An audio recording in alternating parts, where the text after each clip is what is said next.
Blood కోసం తినాల్సిన పదార్థాలు ఏమిటి? మన శరీరం మొత్తం ఆరోగ్యాన్ని కాపాడుకోవడంలో రక్తం ముఖ్యమైన పాత్ర పోషిస్తుంది. పరిశుద్ధమైన రక్తాన్ని కలిగి ఉండటం చాలా ముఖ్యం. అందువల్ల రక్తాన్ని శుద్ధి చేసే పదార్థాలను మన ఆహారంలో భాగంగా చేసుకోవాలి. అవేమిటో తెలుసుకుందాము. వెల్లుల్లిలో ఉండే అల్లిసిన్ అనే సల్ఫర్ సమ్మేళనం శక్తివంతమైన రక్త ప్రక్షాళన చేస్తుంది. కొత్తిమీర ఆకులు క్లోరోఫిల్తో నిండి ఉండటం వల్ల అది రక్తాన్ని శుద్ధీకరిస్తుంది.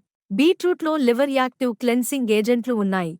ఇవి రక్తాన్ని శుభ్రపరచడంలో దోహదపడతాయి. పసుపు పాలలో ఉన్న డిటాక్స్ లక్షణాలు రక్తాన్ని క్లీన్ చేయడంలో సాయపడతాయి. మిరియాలు శరీరం నుండి టాక్సిన్స్ వదిలించుకోవడం ద్వారా రక్తశుద్ధికి సహాయపడతాయి. నిమ్మకాయ ఒక సహజమైన డిటాక్సిఫైయర్. ఇది రక్తం నుండి వ్యర్థాలను శుభ్రం చేసి కాలేయంలో ఎంజైమ్లను సృష్టిస్తుంది. మంచినీరు రక్తం యొక్క pH స్థాయిని అదుపులో ఉంచడం ద్వారా వ్యర్థాలను తొలగించడం ద్వారా నిర్విషీకరణ చేస్తుంది. కాలేయాన్ని ఆరోగ్యంగా ఉంచి వ్యాధులతో పోరాడే శక్తివంతమైన రక్తాన్ని శుద్ధి చేసే గుణాలు బ్లూబెర్రీలలో ఉన్నాయి. మరిన్ని ఆసక్తికరమైన విషయాల కోసం మా ఛానల్ని సబ్స్క్రైబ్ చేయండి.